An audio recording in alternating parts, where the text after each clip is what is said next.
Dia. Estamos aqui hoje para conversar sobre um assunto muito atual, que a palavra de Deus ensina, que é a respeito do tempo de Deus. Existe acontecimentos pré-determinados, existe um tempo para cada coisa na vida, existe um plano de Deus, existe um cronograma de Deus, uma lógica em que os fatos ocorrem, ou tudo se dá de maneira desorganizada, de maneira aleatória, de maneira casual, de maneira fortuita? O que a palavra de Deus nos ensina? Há uma sequência de passos, há um cronograma elaborado por Deus em relação à humanidade? Ou tudo é deixado ao acaso? Vamos ver o que o próprio Cristo fala sobre isso lá em João capítulo 7. A narrativa, a perícopa, lá do capítulo 7, trata-se da chamada festa dos tabernáculos, que era um costume dos judeus, após a colheita, fazer uma festa, uma cerimônia, quando terminava, em que eles cobriam as casas de ramos, relembrando o tempo da vida do povo de Israel, o povo hebreu no Egito. Era uma festa que se comemorava após a colheita. Mas o que se quer falar agora não é sobre o evento da festa em si, mas o diálogo que ocorreu entre Cristo e seus meio-irmãos sobre o comparecimento do Messias nessa festa ou não. Vamos ler lá no capítulo 7. Passadas essas coisas, Jesus andava pela Galiléia, porque não desejava percorrer a Judéia, visto que os judeus procuravam matá-lo. Ora, a festa dos judeus, chamada de Festa dos Tabernáculos, estava próxima. Então a narrativa lá do capítulo 7 de João era justamente o incentivo, a exortação que os irmãos, esses meio-irmãos de Jesus estavam provocando, para que o mestre fosse nessa festa dos tabernáculos, comparecesse na festa dos tabernáculos e fizesse milagres, se mostrasse ao mundo, como eles estão alegando aqui, lá no verso 3 do capítulo 7. Dirigiram-se, pois, a ele, os seus irmãos, e lhe disseram: deixe esse lugar e vai para a Judéia, para que também os teus discípulos vejam as obras que fazes. Porque ninguém há de que procure ser conhecido em público e, contudo, realize seus feitos em oculto. Se faz essas coisas, manifesta-se ao mundo.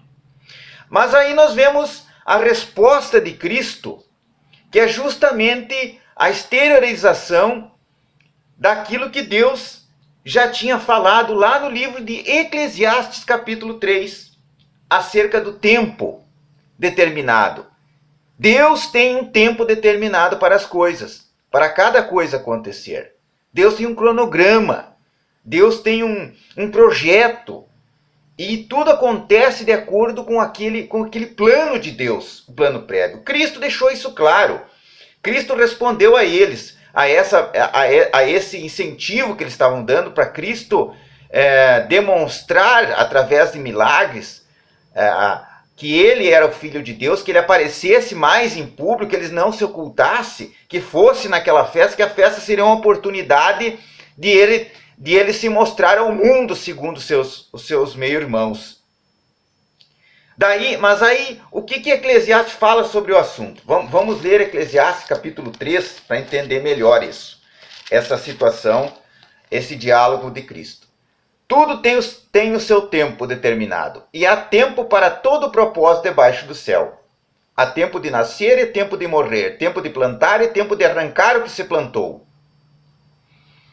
Tempo de chorar e tempo de rir, tempo de prantear e tempo de saltar de alegria. Mas no verso 3 diz assim, do capítulo 3 de Eclesiastes: tempo de matar e tempo de curar, tempo de derribar e tempo de edificar. E assim vai.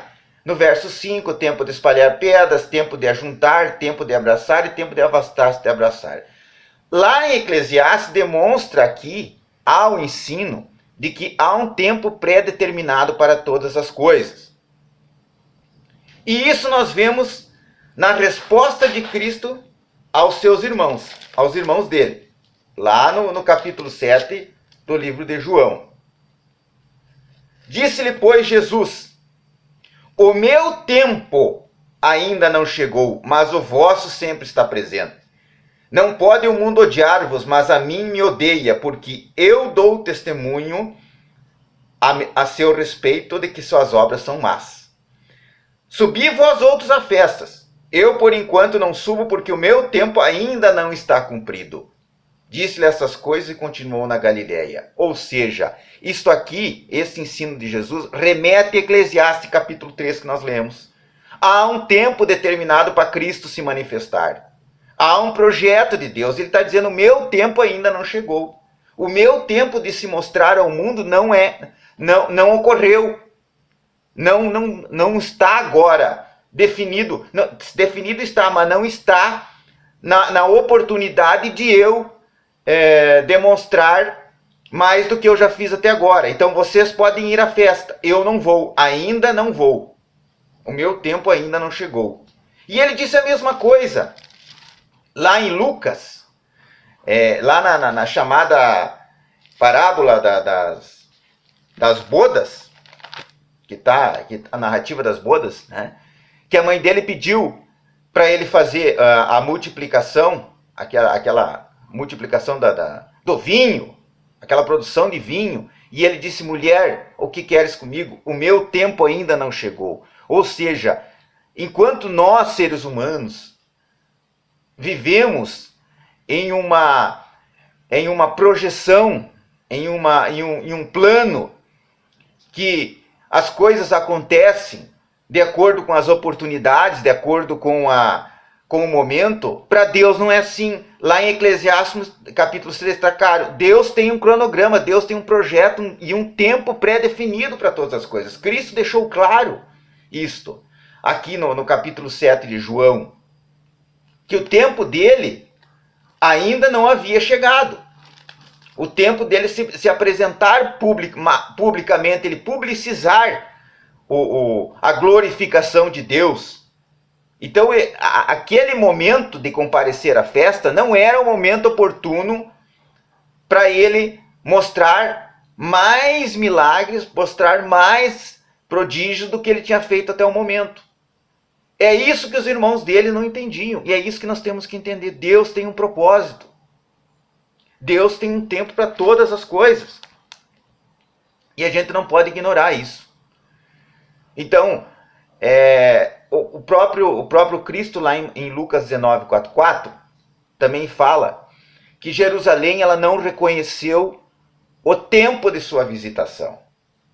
Eles tinham dificuldade de entender que Cristo era o Messias, lá descrito em Isaías 53, que Cristo veio para cumprir um projeto de Deus.